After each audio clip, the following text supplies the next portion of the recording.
নরসিংদীর মনোহরদী উপজেলায় পুকুরে গোসল করতে নেমে একই পরিবারের ৩ বোনের মৃত্যু হয়েছে। নানা বাড়িতে বেড়াতে গিয়ে প্রাণ হারানো এই শিশুদের মৃত্যুতে পরিবার ও এলাকায় চলছে শোকের মাতম।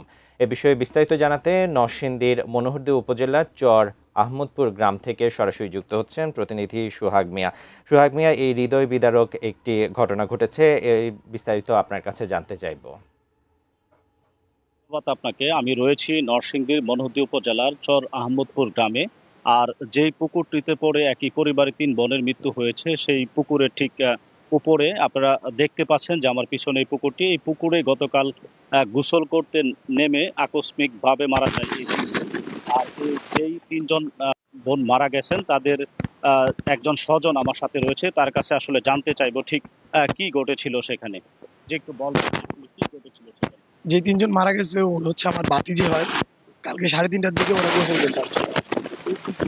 তাকে ডুব দেওয়ার পরে ওদেরকে আর বাচ্চাদের বাসায় খবর করলো যে ওরা ডুবতেছে আর উঠছে না। সবাই দৌড়ায় আসছে, আইসা উদ্ধার করছি। উদ্ধার করার পরে ডাক্তার আসছে, ডাক্তার আইসা মৃত ঘোষণা করছে আর কি। যেমনটি শুনছিলেন যে তার স্বজনের কাছে আসলে ঠিক কিভাবে এই ৩ বোনের মৃত্যু হয়েছে।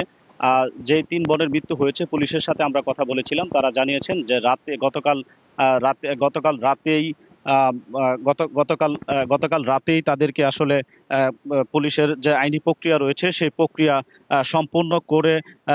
সম্পূর্ণ করে তাদেরকে পরিবারের কাছে হস্তান্তর করা হয় এবং পরবর্তীতে পারিবারিক গুরুস্থানে তাদেরকে কবর দেওয়া হয়। আমরা এখন যাচ্ছি যে যে ৩ জন বোন মারা গেছেন তার মধ্যে একজনের কবর এখানে রয়েছে।